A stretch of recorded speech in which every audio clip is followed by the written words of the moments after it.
bersama dengan saya. Pada saat ini saya akan memberikan materi kepada Anda, yaitu untuk mata pelajaran sejarah untuk Anda siswa kelas 12 IPS. Nah, pada saat ini saya akan menjelaskan kepada Anda materi mengenai kerajaan-kerajaan maritim besar di Indonesia pada masa Hindu-Buddha dan Islam. Oke, saat ini saya akan menjelaskan bagian pertama, yaitu kerajaan-kerajaan besar Indonesia pada masa kekuasaan Hindu-Buddha dan Islam.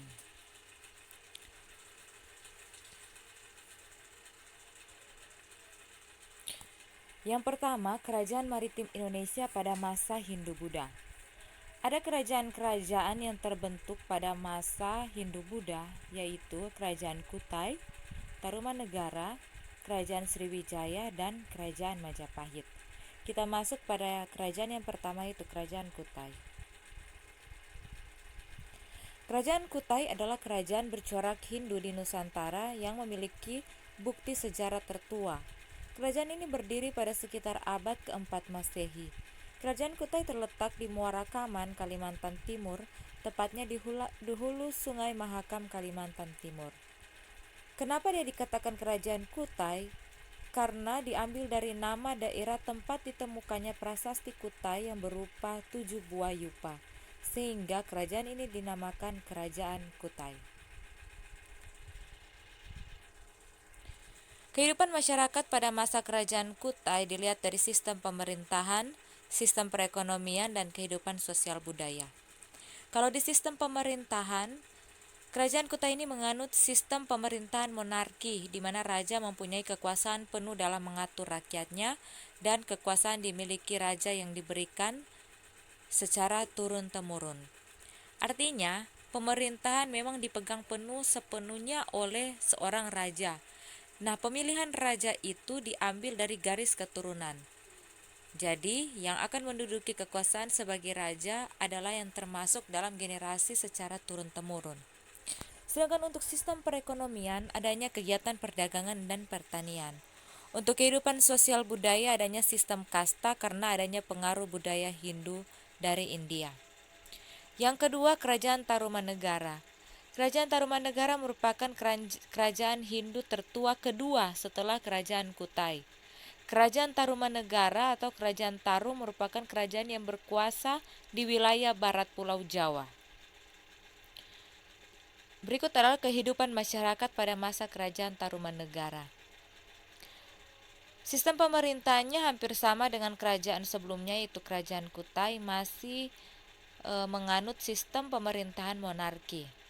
Untuk sistem perekonomian, adanya kegiatan perdagangan dan pertanian karena letak geografisnya dan kondisi alamnya sangat menunjang. Untuk kehidupan sosial budaya, masyarakat pada Kerajaan Tarumanegara ini masih mengenal sistem dewa-dewi, mitologi, bahasa dan sastra, serta upacara keagamaan.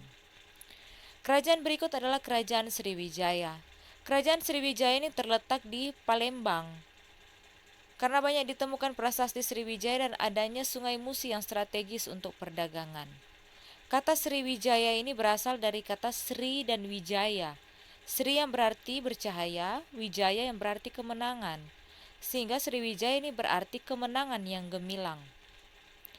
Kehidupan masyarakat pada masa Kerajaan Sriwijaya untuk sistem pemerintahannya dilaksanakan secara struktural, di mana raja memerintah secara keseluruhan, langsung terhadap seluruh wilayah kekuasaannya, sedangkan untuk tiap-tiap wilayah kekuasaan terdapat pemimpin-pemimpin. Nah, pemimpin-pemimpin inilah yang nantinya akan melaporkan segala kegiatan pemerintahan kepada raja secara langsung. Untuk kontrol kekuasaannya juga melalui kekuatan militer. Untuk sistem perekonomiannya, adanya kegiatan perdagangan dan pertanian, sama seperti kerajaan sebelumnya, yaitu karena letak geografisnya yang sangat strategis. Dan Kerajaan Sriwijaya ini lokasinya juga ada di tengah-tengah jalur perdagangan internasional. Kemudian kehidupan sosial budaya, masyarakat yang hidup pada masa kejayaan Kerajaan Sriwijaya ini mengenal bahasa Melayu kuno sebagai bahasa pengantar. Dan masyarakat terbuka akan pengaruh-pengaruh budaya asing. Kenapa mereka terbuka dengan pengaruh budaya asing? Karena dilihat juga dari letaknya. Karena letak kerajaan Sriwijaya ini juga ada di tengah-tengah jalur perdagangan internasional. Adanya budaya-budaya dari negara-negara asing yang melewati jalur ini, atau juga kerajaan Sriwijaya ini merupakan tempat persinggahan-persinggahan dari negara-negara lain. Berikutnya kerajaan Majapahit. Kerajaan bercorak Hindu yang terakhir dan terbesar di Jawa adalah Kerajaan Majapahit. Terletak di Sungai Brantas, Jawa Timur dengan pusat di Tarik, Mojokerto. Nah, Kerajaan Majapahit ini didirikan oleh Raden Wijaya, dibantu oleh Arya Wiraraja, Nambi, Lembusora, Ronggolawe, dan Kebo Anabrang. Kerajaan Majapahit mengalami masa keemasan pada masa pemerintahan Raja Hayam Wuruk. Ia didampingi Gajah Mada sebagai Mahapati.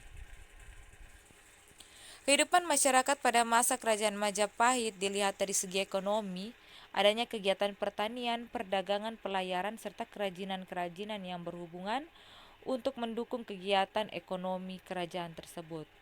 Untuk sosial dan budaya, masyarakatnya sudah hidup rukun, aman, dan tentram. Mereka juga mengenal agama Hindu, Siwa, dan Buddha.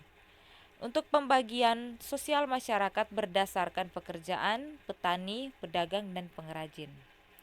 Itulah tadi kerajaan-kerajaan maritim Indonesia pada masa Hindu-Buddha. Sekarang kita masuk pada kerajaan-kerajaan di Indonesia pada masa Islam.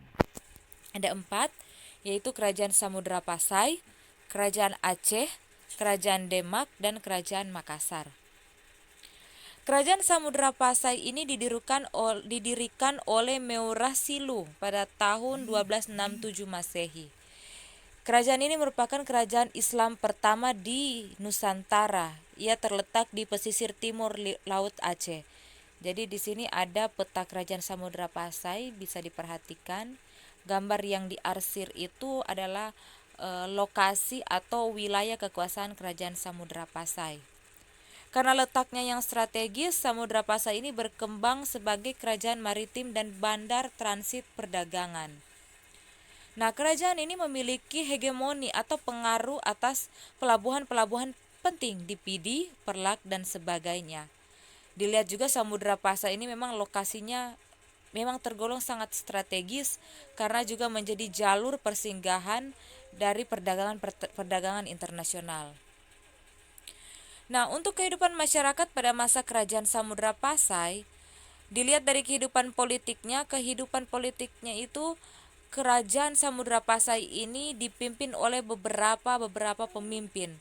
Dimulai dari Sultan Malik Al-Saleh, Sultan Muhammad atau Sultan Malik Al-Tahir, dan seterusnya. Sampai terakhir Samudra Pasai ini diduduki oleh Portugis. Untuk kegiatan ekonominya ada kegiatan perdagangan dan pelayaran. Kalau untuk kehidupan sosial budaya, Kerajaan Samudra Pasai ini diatur menurut aturan dan hukum Islam. Itulah penjelasan singkat mengenai Kerajaan Samudra Pasai. Berikutnya Kerajaan Aceh. Nah, Kerajaan Aceh atau Kesultanan Aceh ini terletak di utara Pulau Sumatera dengan ibu kota Bandar Aceh Darussalam. Kerajaan Aceh berdiri menjelang keruntuhan Samudra Pasai. Aceh berdiri sekitar abad ke-16 di mana pada masa itu jalur perdagangan yang semula melalui Laut Merah, Kairo, dan Laut Tengah diganti melalui Tanjung Harapan dan Sumatera. Kehidupan masyarakat pada masa Kerajaan Aceh dilihat dari kehidupan politik kerajaan tersebut. Awalnya didirikan oleh Sultan Ibrahim yang bergelar Ali Mughayat Shah. Kemudian berubah kekuasaan atau dipimpin oleh ada Kutaraja dan seterusnya. Sampai pada Sultan Iskandar Thani, Kerajaan Aceh ini mengalami kemunduran. Nah, karena adanya kemunduran dari Sultan Iskandar Thani, kepemimpinannya diganti oleh permaisurinya. Sehingga Kerajaan Aceh ini berhasil dikuasai oleh Belanda pada tahun 1904. Untuk kegiatan ekonominya, Kerajaan Aceh ini kegiatan perekonomiannya sangat cepat berkembang karena didukung oleh beberapa faktor, yaitu pertama karena letak ibu kotanya yang strategis, yaitu pintu gerbang pelayaran dari India ke Timur Tengah. kemudian memiliki persyaratan yang baik, kaya akan tanaman lada, dan pedagang Islam banyak singgah ke Aceh karena jatuhnya pelabuhan Malaka, sehingga perekonomiannya sangat cepat berkembang. Untuk kehidupan sosial budaya kerajaan Aceh, pembagian sosial masyarakatnya itu terdiri atas 4 golongan.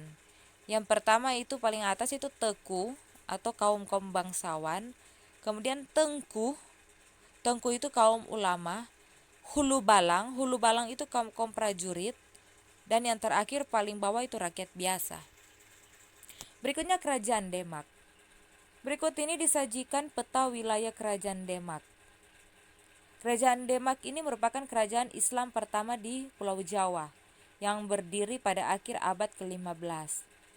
Letak Kerajaan Demak berada di daerah Bintoro dekat muara Sungai Demak.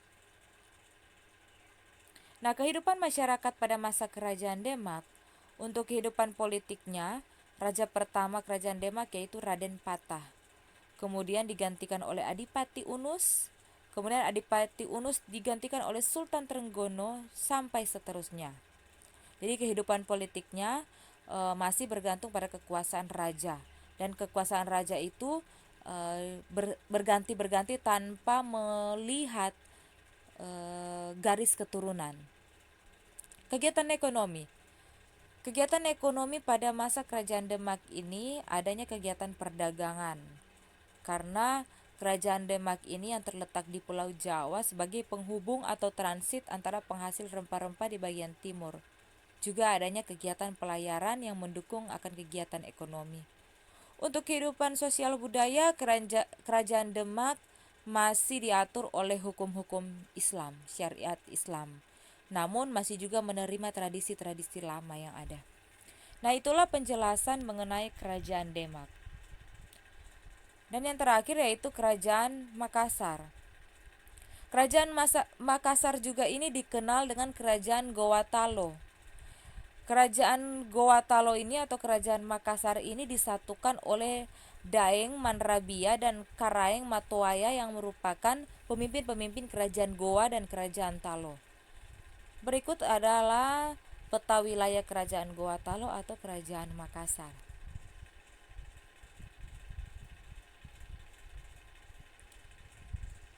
Jadi itulah penjelasan mengenai kerajaan-kerajaan maritim Indonesia pada masa Islam.